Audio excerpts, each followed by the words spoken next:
فرما ہے اور آپ کے ایک صحابی حضرت داحیہ کلبی رضی اللہ تعالیٰ عنہ آپ کعبے کے چکر لگانے میں طواف کرنے میں مصروف ہیں۔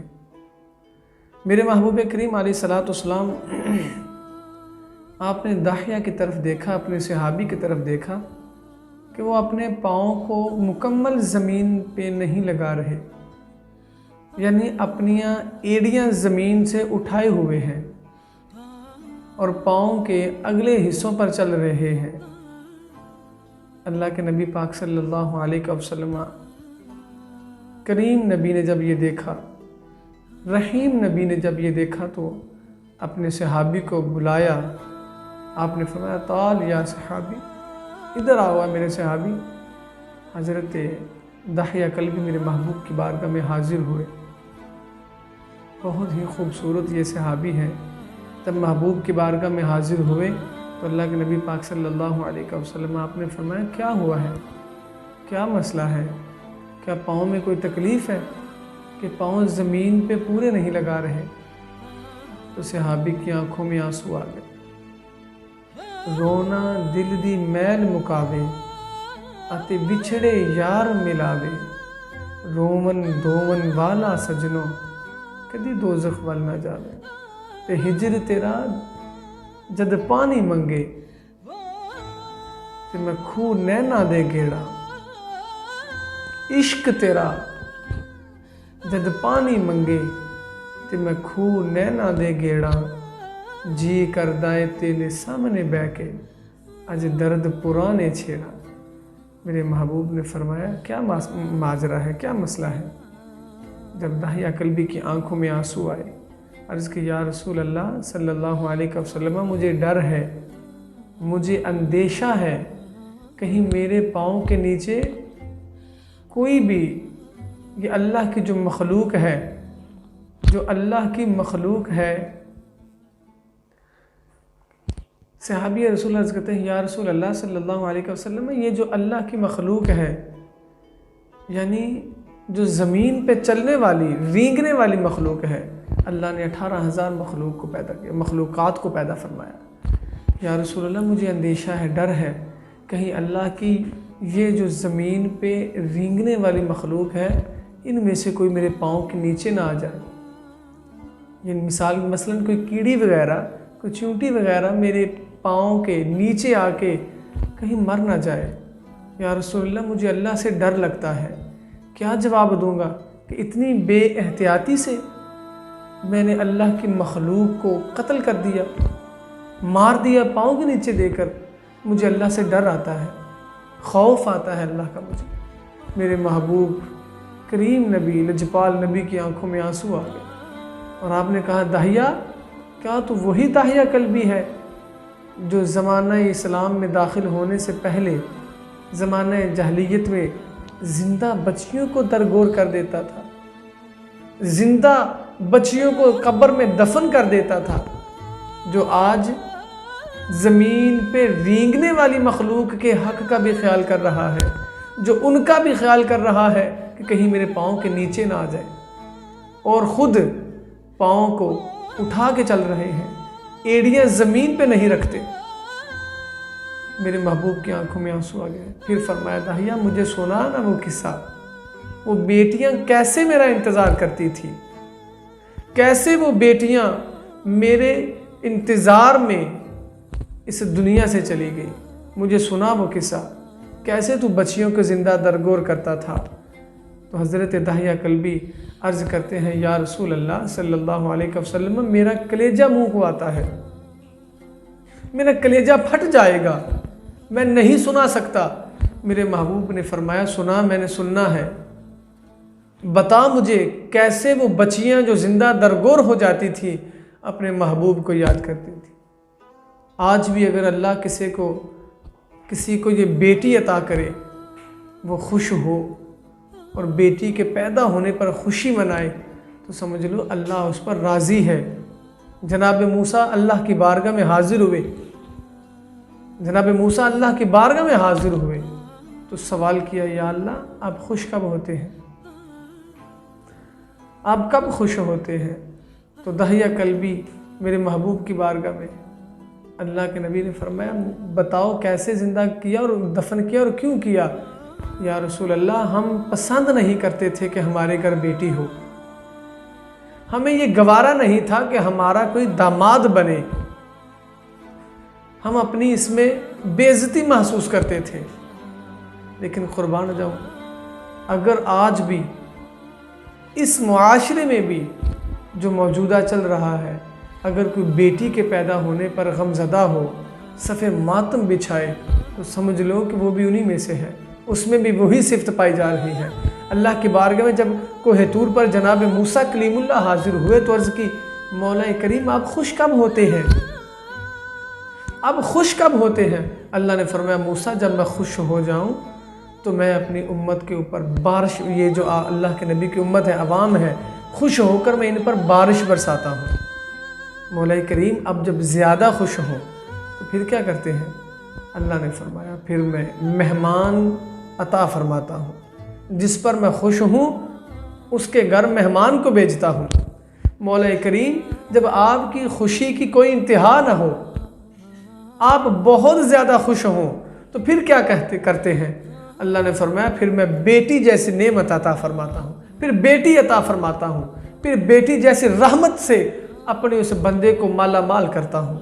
یہ میری خوشی کی کوئی انتہا نہیں ہوتی۔ حضرت داہیہ قلبی محبوب کی بارگاہ میں عرض کرتے ہیں یا رسول اللہ ہم بیٹیوں کو پسند نہیں کرتے تھے، میری بیٹی جب میرے گھر میں آئی وہ مجھے گوارا نہیں تھی کہ ہمارے گھر میں کوئی بیٹی ہو۔ میں اپنے قبیلے کا سردار تھا اور 70 بیٹیاں کم و بیش میں دفن کر چکا تھا۔ یا رسول اللہ میری بیٹی کو اللہ پاک نے، میری بیٹی کو شوق بھی تھا کہ میں اپنے باپ کے ساتھ کھیلوں، پر یا رسول اللہ جب میری بیوی حاملہ ہوئی، اس کے پیٹ میں امید آس لگ گئی، اسے پیٹ میں بچہ ہے، یا رسول اللہ صلی اللہ علیہ وسلم میں نے اسے نصیحت کی کہ میں ملک شام جا رہا ہوں، اگر بیٹا ہو تو اسے رکھ لینا، بیٹی ہو تو اسے زندہ دفن کر دینا۔ یا رسول اللہ صلی اللہ علیہ وسلم مجھے وہاں کچھ سال لگ گئے، 6 سال کا عرصہ گزر گیا۔ میں تجارت کا کام کرتا تھا، تب 6 سال تجارت کے بعد میں وہاں سے لوٹا تو گھر میں آ کے دروازے کو کھٹکھٹایا، اندر سے آواز آئی دروازے پہ کون ہے؟ وہ آواز میری بیوی کی نہیں تھی، ایک بچی کی تھی، ایک بیٹی کی تھی۔ میرے محبوب اس داہیہ قلبی سے، اپنے صحابی سے یہ قصہ سن رہے ہیں، آنکھوں میں آنسو ہے۔ یا رسول اللہ جب دروازہ کھلا تو میں نے پوچھا سب سے پہلے من انتا، تو کون ہے؟ تو وہ بیٹی بول کر کہنے لگی کہ میں اس گھر کے مالک کی بیٹی ہوں۔ آپ نے کہا اس گھر کا مالک تو میں ہوں؟ تو جلدی سے وہ ننھی سی بیٹی یا رسول اللہ میری ٹانگوں سے لپٹ گئی اور کہنے لگی اگر تو اس گھر کا مالک ہے تو پھر میں تیری بیٹی ہوں۔ آج اپنے باپ کا چہرہ دیکھ رہی تھی، اپنے باپ کو دیکھا تو اس کی ٹانگیں نہیں چھوڑ رہی، تو کہتی ہے میرے والد، میرے بابل کہاں تھا تو؟ بڑا انتظار کیا میں نے تیرا، بڑا انتظار کیا۔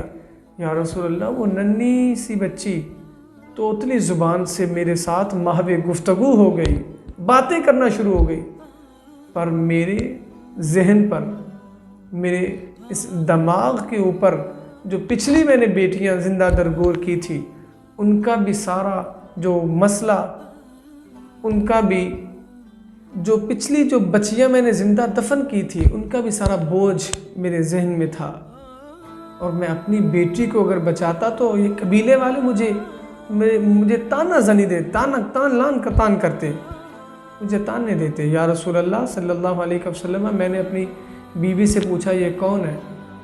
تو بیوی کی آنکھوں میں آنسو آ گئے، کہا میں تو ماں ہوں، میں نے اسے جنم دیا، میں کیسے اسے زندہ درگور کرتی، کیسے دفن کرتی، کیسے مارتی؟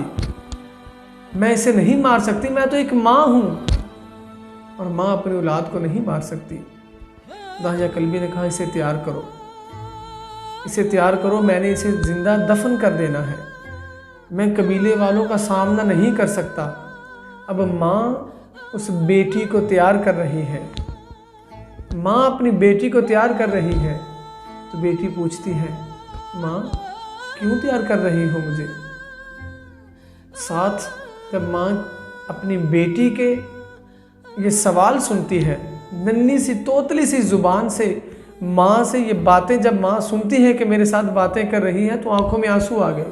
اپنی بیٹی کی آنکھوں میں سرما ڈالتی ہے، آنکھوں سے آنسو نکلتے ہیں، تو بیٹی پوچھتی ہے ماں مجھے تیار بھی کر رہی ہو، ساتھ میں رو بھی رہی ہو، ماجرا کیا ہے، وجہ کیا ہے؟ کیونکہ کوئی بھی ماں اپنی بیٹی کو اس لیے تیار نہیں کرتی کہ یہ اب جائے گی تو واپس نہیں آئے گی۔ کوئی بھی باپ اپنے بیٹے کو اس لیے باہر نہیں چھوڑتا کہ میں چھوڑ کے جا رہا ہوں کسی بھی کام پہ تو یہ واپس نہیں آئے گا۔ اگر ماں باپ کو پتہ چل جائے تو اللہ کی قسم کبھی بھی کوئی ماں بیٹی کو، باپ بیٹے کو باہر نہ چھوڑے، باہر نکالے ہی نہ۔ اگر پتہ چل جائے کہ پتہ نہیں زندگی کے کس موڑ پہ زندگی کی شام ہو جائے گی۔ کہتے ہیں نا صبح اٹھتے ہی ماں میرے سر پہ ہاتھ رکھ دینا، پتہ نہیں زندگی کی شام کس موڑ پہ ہو جائے۔ تو ماں رو رہی ہے، ساتھ بیٹی کو تیار کر رہی ہے۔ بیٹی کو تیار کیا۔ حضرت داہیہ کلبی جو اس وقت دائرہ اسلام میں نہیں تھے، ایمان سے منور نہیں تھے، آپ نے اس وقت کا جو اوزار تھا وہ لیا، اپنی بیٹی کو ساتھ لیا تو گھر سے باہر نکلے۔ تو پھر بیٹی نکلی تو ماں کی طرف دیکھا، ماں کی آنکھوں میں آنسو دیکھے، اپنی ماں کے ساتھ پھر لپٹی۔ کلا ہاتھ کچھ کر نہیں سکدا تے ایک دجے نو توندا، ماما باج محمد بخشا کون کسے نو روندا، تے باغے دے وچ ہریل توتا تے پھردا ڈالی ڈالی، ماما باج محمد بخشا اج کون کرے رکھوالی، تے لے او یار حوالے رب دے تے میلی 4 دناں دے، اس دن عید مبارک ہو سی جس دن پھر ملا گے۔ حضرت داہیہ کلبی میرے محبوب کی بارگاہ میں اللہ کے نبی نے فرمایا داہیہ پھر کیا ہوا؟ عرض کی یا رسول اللہ جب میں اسے گھر سے لے کے نکلا تو بازار آ گیا، بازار میں وہ بیٹی چل رہی ہے، توتلی زبان سے مجھے کہتی ہے ہم کہاں جا رہے ہیں، ہم کہاں جا رہے ہیں اے میرے والد محترم، ہم کہاں جا رہے ہیں؟ تو میں نے کہا میں تجھے نانکے جو تمہارے ہیں ان کی طرف لے کے جا رہا ہوں، میں تجھے تمہاری ماں کے جو گھر والے ہیں ان کی طرف لے کے جا رہا ہوں۔ بازار میں تو وہ میری انگلی کو پکڑ کر بول کر اونچی آواز سے کہتی ہے بازار والے اب کہاں ہو؟ اب میں بھی اپنے باپ کے ساتھ آئی ہوں، میرا باپ میرے ساتھ ہے، اور بڑی پیارے انداز میں مجھے کہتی ہے کہ ابا جی مجھے بازار سے یہ چیز لے دیں، مجھے یہ کھلونا لے دیں، بچپن تھا اس کا، کھیلنے کی عمر تھی۔ یا رسول اللہ میں اس کو لے کے چلتا رہا، اس کی کسی بات کا جواب نہ دیا۔ شہر ختم ہو گیا، جنگل آ گیا۔ اب میں جنگل میں جب پہنچا تو جنگل میں وہ مجھے پوچھ رہی ہے بار بار اور کتنا سفر رہ گیا ہے؟ یا رسول اللہ میرے دل میں وہ جو قبیلے کا ایک خوف تھا، ڈر تھا۔ ہمارے معاشرے میں بھی ایسا ہی ہوتا ہے، ابھی بھی ایسا ہوتا ہے کہ لوگ اللہ کے ڈر سے نہیں کام کرتے۔ لوگ اب اس معاشرے میں، ہمارے معاشرے میں بھی لوگ جو کام کرتے ہیں نا، بہت سارے ایسے لوگ کوئی کام کریں گے تو کہیں گے یار ہم اگر یہ کام نہ کریں گے تو لوگ کیا کہیں گے؟ لوگوں کو دکھانے کے لیے، لوگوں کو راضی کرنے کے لیے وہ کام کرتے ہیں، اللہ کی رضا کے لیے نہیں۔ حالانکہ ہونا یہ چاہیے الحب للہ والبغض للہ، کسی سے محبت ہو تو اللہ کے لیے، کسی سے نفرت ہو تو اللہ کے لیے۔ ہم اپنے کاموں کے لیے نفرت کرتے ہیں، ہم اپنے مفادات کے لیے پیار کرتے ہیں، اپنے مقصد کو مد نظر رکھ کے ہمارا معیار بدلتا رہتا ہے، ہماری سوچ بدلتی رہتی ہے، کس کے ساتھ کب بولنا ہے، کیسے بولنا ہے۔ یہ ہمارے اندر کا جو نفس ہے وہ ہمیں سکھاتا ہے کہ اس کے ساتھ یہ امیر ہے، اس کے ساتھ ادب کے ساتھ بولنا ہے، یہ غریب ہے اس کو ڈانٹ دو کوئی پرواہ نہیں، یہ افسر ہے اس کے ساتھ عقل آ جاتی ہے بولنے کی، افسر کے سامنے بولنے کا پتہ چل جاتا ہے۔ اگر وہ افسر نہیں، غلام ہے تو ہم تمیز کی ساری حدیں کراس کر دیتے ہیں، محبت تو بھول ہی جاتے ہیں، احترام کی حدوں کو پامال کر دیتے ہیں۔ تو داہیہ کلبی سوچ رہا ہے، میں نے سوچا یا رسول اللہ لوگ کیا کہیں گے، زمانے والے کیا کہیں گے کہ جب اپنی باری آئی تو اس وقت بیٹی کو پال لیا۔ یا رسول اللہ میں نے اسے ایک اونچے ٹیلے پہ بٹھا دیا اور خود میں اس کے لیے قبر کھودنا شروع ہو گیا۔ میں نے کھدائی کرنا شروع کی۔ یا رسول اللہ اس کی آواز، اس کی باتیں آج بھی میرے کانوں میں گونجتی ہیں۔ جب میں اس کھدائی کر رہا ہوں تو وہ کہتی ہے کہ میرے ابا جی آپ اتنے سال کام کر کے آئے ہیں، آپ نہ کریں۔ یا رسول اللہ میری پیشانی پہ پسینہ آ گیا تو اپنے دوپٹے سے میرے پسینے کو صاف کرتی ہے تو کہتی ہے ابا جی کاش میں تمہاری بیٹی نہیں بیٹا ہوتا، میں تمہارے ساتھ کام کرتا، میں تمہارے ہاتھ بٹاتا، میں بیٹی ہوں۔ لیکن قربان جو میرے محبوب کی آنکھوں میں آنسو، اور آپ نے بیٹیوں کے ساتھ بڑا پیار فرمایا۔ میرے محبوب نے فرمایا کہ داہیہ آگے بتا پھر کیا ہوا۔ یا رسول اللہ وہ میرا پسینہ صاف کرتی ہے۔ آپ نے فرمایا داہیہ تجھے ترس نہ آیا؟ عرض کی یا رسول اللہ اسلام نہیں تھا، ایمان کی دولت سے سرشار نہیں تھا، ترس نہیں آیا۔ یا رسول اللہ میں کھدائی کرتا چلا گیا، میرے پاؤں کے اوپر مٹی گرتی ہے، وہ اپنے چھوٹے چھوٹے ہاتھوں کے ساتھ اس مٹی کو صاف کرتی ہے۔ یا رسول اللہ مجھے ترس نہ آیا۔ میں نے جب قبر کو کھولا، کھدائی کی، یا رسول اللہ اس بچی کے ہاتھوں کو باندھا۔ جب اسے پتہ چلا کہ مجھے دفن کرنے کے لیے یہ کھولا جا رہا ہے، اس کو کھدائی کی جا رہی ہے، جب ہاتھوں کو باندھا اس کی چیخیں نکل گئی، تیاں لئی پردیس وے بابل تے پترا لئی جاگیراں، تیاں لئی پردیس وے بابل تے پترا لئی جاگیراں، دکھ سکھ سہنا تے چپی رہنا، اے تیاں دیاں تقدیراں۔ اس کے ہاتھ باندھ کر اس قبر میں رکھا۔ یا رسول اللہ صلی اللہ علیہ وسلم میں نے اس کے سینے پہ پاؤں رکھ کے جب مٹی ڈالنا شروع کی، اس کی چیخیں نکل گئی، زاروں قطار روئی، بہت زیادہ رونا شروع ہو گئی۔ یا رسول اللہ جب میں نے اس کے اوپر مٹی ڈالنا شروع کی تو وہ کہتی ہے اے میرے بابل اگر مجھے اس قبر میں دفن ہی کرنا ہے تو میری آنکھوں پہ مٹی نہ ڈالنا۔ یا رسول اللہ میں نے پوچھا کیوں؟ تو کہتی اس لیے کہ 6 سال بعد اپنے باپ کو دیکھا ہے، 6 سال بعد اپنے بابل کو دیکھا ہے، آج میری آنکھیں بند نہ کرنا، پہلے میرے سارے جسم کے اوپر مٹی کو ڈال دے، آنکھوں میں پھر ڈالنا جب اور جسم نہ بچے، تاکہ میں آخری وقت بھی اپنے باپ کا دیدار کرتی رہوں، اپنے باپ کو دیکھتی رہوں۔ یا رسول اللہ میں نے جب مٹی ڈال رہا تھا آپ نے فرمایا تجھے ترس نہ آیا؟ یا رسول اللہ ایمان نہیں تھا، ترس نہیں آیا۔ پیارے محبوب کریم علیہ الصلوۃ والسلام نے فرمایا پھر کیا ہوا؟ یا رسول اللہ جب میں نے اسے دفن کر رہا ہوں، مٹی ڈال رہا ہوں، تو اس نے آسمان کی طرف نظر کر کے یہ صدا بلند کی کہ اے مولا میرا باپ تو مجھے زندہ دفن کر رہا ہے، پر تیرا وہ محبوب کب تشریف لائے گا؟ یہ بتائے کہ بیٹیاں زندہ دفن کرنے کے لیے نہیں، جو 2 بیٹیوں کی شادی کرے گا، جو 2 بیٹیوں کو اپنے گھر سے عزت کے ساتھ الوداع کہتا ہے، پیارے محبوب کریم علیہ السلام نے فرمایا وہ جنت میں میرے ساتھ ایسے ہوگا جیسے یہ 2 انگلیاں جڑی ہوئی ہیں، وہ جنت میں میرے ساتھ ایسے ہوگا۔ مولا تیرا وہ محبوب کب آئے گا جو بتائے گا کہ بیٹیاں زندہ درگور کرنے کے لیے نہیں، بیٹیاں تو رب کی رحمت بن کے تشریف لاتی ہیں، بیٹیاں تو جنت جانے کا سبب ہے، ان کے ساتھ پیار کرنا ہے، تیرا محبوب کب آئے گا؟ اللہ کے نبی زاروں قطار روئے۔ صحابہ نے پوچھا یا رسول اللہ آپ کیوں روتے ہیں؟ آپ نے فرمایا وہ بیٹیاں میرا انتظار کرتی چلی گئی، میرا انتظار کر کے وہ بیٹیاں گئی۔ پیارے محبوب کریم علیہ السلام میں انتظار کرتی وہ بیٹیاں چلی گئی۔ حضرت داہیہ کلبی زاروں قطار رو رہے ہیں، صحابہ بھی رو رہے ہیں۔ یا رسول اللہ صلی اللہ علیہ وسلم اے میرے صحابی پھر کیا ہوا؟ عرض کی یا رسول اللہ اسی طرح پھر آپ کے قدموں میں آ گیا، ایمان کی دولت نصیب ہو گئی۔ میرے محبوب نے فرمایا صحابہ یہ وہی داہیہ ہے، پہلے بچیوں کو بیٹیوں کو زندہ دفن کرتا تھا، اس وقت اس کا دل سخت تھا، لیکن جب ایمان کی روشنی مل گئی، ایمان کا نور مل گیا، ایمان کے نور سے اللہ نے اس کے دل کو بھی نرم فرما دیا ہے۔ آج بھی اس دور حاضر میں بیٹی گھر آ جائے، اگر بیٹی اپنے باپ کے حصے میں سے، اپنے باپ کی جائیداد میں سے کوئی حصہ مانگ لے تو بیٹے بلانا اسے بند کر دیتے ہیں، اس سے قطع تعلق کر دیتے ہیں۔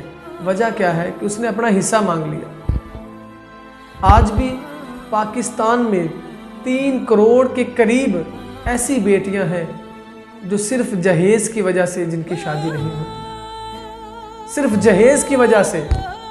پیارے محبوب کریم علیہ الصلاۃ والسلام کے غلاموں، اللہ کے لاڈلے نبی حضور نبی اکرم نور مجسم نبی محتشم، آپ نے بیٹیوں کے ساتھ بہت پیار فرمایا، بہت پیار، ساز و سامان کے ساتھ نہیں، متاع دنیا کے ساتھ نہیں، بیٹیوں سے پیار فرمایا۔ محبوب کریم علیہ الصلاۃ والسلام کی پیاری بیٹی سیدہ طیبہ طاہرہ زاہدہ ناصرہ، آپ کے ساتھ بے پناہ پیار فرمایا، آپ کو لخت جگر کا لقب عطا فرمایا۔ محبوب فرماتے ہیں یہ میرا جگر ہے۔ اور بیٹیاں آج بھی اگر گھر آ جائیں، جتنا غریب ہو اس کا باپ، جتنا مرضی غریب ہو، بیٹی آ کر اگر آج بھی سوال کرے نا اپنے باپ سے، تو باپ اپنی جان تک داؤ پہ لگا دیتا ہے، جان تک داؤ پہ لگا دیتا ہے۔ پیارے محبوب کریم علیہ الصلاۃ والسلام نے ہمیں جو تعلیمات دی، اس میں یہی سبق دیا ہمیں کہ اللہ نے ہر ایک انسان کی، اور بالخصوص اپنے والدین کی، اپنے عزیز و اقارب کی، اپنے بہن اور بھائیوں کی حدیں مقرر کی ہیں۔ جو ان حدوں کا خیال رکھتا ہے، اللہ دنیا میں بھی اس کا حامی و ناصر ہوتا ہے اور آخرت میں بھی حامی و ناصر ہوگا۔